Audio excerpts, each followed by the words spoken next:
Bonjour tout le monde, et ici Jean-Claude Audette de Québec. Nous sommes le 21 janvier. Et cet après-midi, j'aimerais enregistrer une petite capsule au sujet de ce que le ministre des Finances, M. Axworthy, a annoncé il y a ça une semaine. Il est évident que, comme on le voit au Canada, il se produit un peu la même chose qu'aux États-Unis. Le prix des maisons unifamiliales a augmenté énormément au cours des dernières années. Et la Banque du Canada, via son ministre des Finances, craint que nous ayons une bulle immobilière au Canada. On disait il y a quelques années que c'était pas dangereux, que les banques étaient bien organisées au Canada, qu'il n'y avait pas de problème. Mais comme on le voit actuellement, il semble y avoir un problème parce que le ministre des Finances restreint l'accès au crédit hypothécaire pour les Canadiens en général. Comment penses-tu faire cela? Pour ce qui est d'un refinancement d'une hypothèque, il a abaissé le taux à 85%. Si on se recule il y a une trentaine d'années, quand on refinançait une hypothèque, on avait 75% de la valeur. Dans ce temps-là, il y avait un organisme qui s'appelait la MICC, je ne sais pas si ça existe encore, ça. C'est un organisme privé qui assurait le 75% de la valeur d'une résidence. Et au-dessus de ça, c'était la CFL qui prenait la relève. Ça, je ne sais pas si ça existe encore, là. Probablement que ça ne doit plus exister parce qu'on n'en parle plus. Ensuite de ça, il a ramené la période d'amortissement de 35 à 30 ans. Ça, c'est une très bonne affaire parce que si on recule encore, avant maximum, c'était 25 ans. Pourquoi est-ce qu'on est obligé de relever ces plafonds-là? C'est parce que les maisons sont tellement rendues chères que pour être capable de faire acheter les maisons, il faut aussi pour que la mise de fonds initiale ne soit pas trop élevée. Si vous prenez une maison de 300 000 $, si vous financez 75%, ça va donner 210 000 d'hypothèque. Ça veut dire que ça vous prend 90 000 de cash pour l'accepter, pour l'avoir. Là, avant, c'était 95 %, là, c'est rendu à 90. Ça veut dire que si une maison de 300 000, il faut que vous ayez 30 000 $. Ça, c'est encore abordable, là. Mais si vous allez un peu plus haut que ça, c'est plus difficile.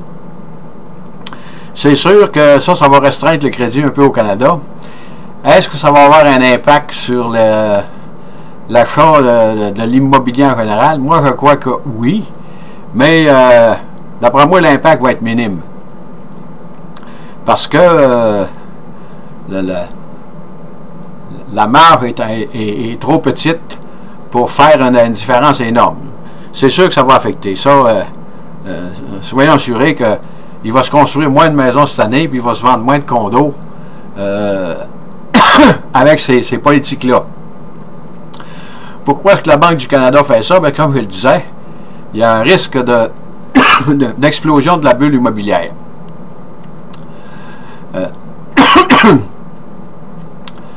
Dans le fond, je crois que c'est une bonne chose. Et cette semaine, je lisais dans le journal que le taux d'endettement des Canadiens est de 148% du revenu disponible, ce qui est très, très élevé. Je crois que notre taux d'endettement est plus élevé qu'aux États-Unis par citoyen canadien. Maintenant, si jamais il y a une bulle immobilière au Canada, j'espère qu'on ne fera pas comme les États-Unis, qui, eux, avaient adopté la politique du too big to fail. Trop gros pour les faire faillite. Ils ont voté dans un premier temps un package de 767 milliards de dollars, ou 729 si ma mémoire est bonne. Ils ont donné ça aux banques. Ça n'a pas aidé les citoyens américains pantoute. Les banques, ils ont mis cet argent-là ailleurs. Il eût mieux valu que le gouvernement américain remette cet argent directement aux Américains pour qu'ils puissent garder leur maison pour le temps de supporter la crise, parce que ça n'a rien donné. Et de plus, les Américains sont dans un gouffre sans fond avec leur endettement. Maintenant, je voudrais faire une petite parenthèse sur le scandale de Norbourg. Il est évident que ces gens-là qui avaient tout perdu, dont la plupart, les personnes de mon âge, il y en a beaucoup qui avaient une bonne partie de leur fonds de pension là-dedans, Dans le fond, c'est une bonne chose. Mais au Québec, on dirait qu'on fait ça différemment des autres. Là-dessus, je m'explique. Il n'y a jamais aucune compensation qui est allée à 100% des pertes encourues. C'est sûr qu'il faut, sympathiser avec ces gens-là. Mais il reste une chose, c'est que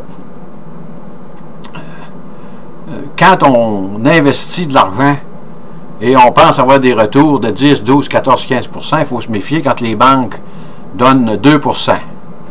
Peut-être que quand ils vont recevoir leur chèque, là, c'est sûr que ces gens-là vont être très, très heureux. Et je suis content pour eux aussi. Mais il reste qu'on est à part des autres.